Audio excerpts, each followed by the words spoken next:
Mesdames et messieurs, là, on reçoit la poésie de notre dandy. Veuillez applaudir haut et fort ce soir, Richard, mesdames et messieurs. Un texte extrait de mon recueil de poèmes qui s'intitule « Romantique engagé, 30 ans d'inspiration ». Non, je ne m'énerve pas, j'explique. Au lieu d'être juge et critique, écoutez le fond de mes paroles, pas la forme qui vous affole. Mais à culpa, jour de colère que ce jour-là. Les mots s'embrouillent, blessent et ne s'effacent pas. Avec sa grande gueule, le vilain petit canard vous fait signe aujourd'hui enfin qu'il en a marre de donner raison à toutes les mauvaises langues. Il va pleuvoir des coups plus forts que le Big Bang. Attention, je précise, moi c'est des coups d'esprit. Je frappe avec les mots contre mes ennemis. Aux blasés, aux jugeurs et aux condescendants, je dis, n'essaye pas de mordre alors que t'es sans dents.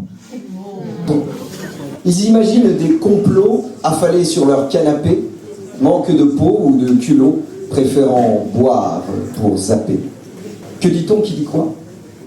Que dit-on qui dit quoi?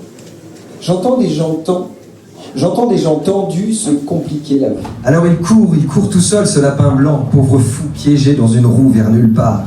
Qu'il est marrant à s'affoler en sautillant, attaché à la chaîne d'une montre en retard. Rien ne sert de courir, ni d'être trop pressé. Ralentis dans ta vie, sens ton cœur qui palpite. Une femme battue, abattue ou châtiée à 1000 lieues d'ici, et même dans le quartier. Frappée par un bourreau, elle tombe, succombe. Ce tabou dénoncé à l'effet d'une bombe.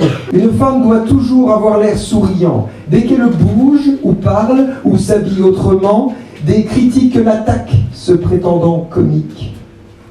Attention à la femme rusée qui réplique. Un soir, on entendit les échos de sa voix, attristés se répercuter sur les parois de la chambre de son affection déchirée par la flèche de l'abandon empoisonné, jusqu'à l'impression d'être vide à l'intérieur, d'avoir perdu toute la beauté de son cœur. Mais elle a retrouvé l'amour, un beau refuge de tendresse, bien plus qu'une histoire de fesses, un vrai trésor, un pur bonheur, le réparateur de son cœur. Beaucoup de personnes subissent des supplices cruels et déroutants. L'ennemi, c'est leur corps. Des cœurs persévérants avec des cicatrices, handicap invisible, injuste coup du sort. On reste toujours libre de tout ce que l'on pense, riche de nos amours, mais pas de nos finances. Faut économiser, mériter nos vacances, vive le temps béni de la chère abondance. Quand on sature, vite une pause, alors on danse, debout dames et dandys, et suivez la cadence.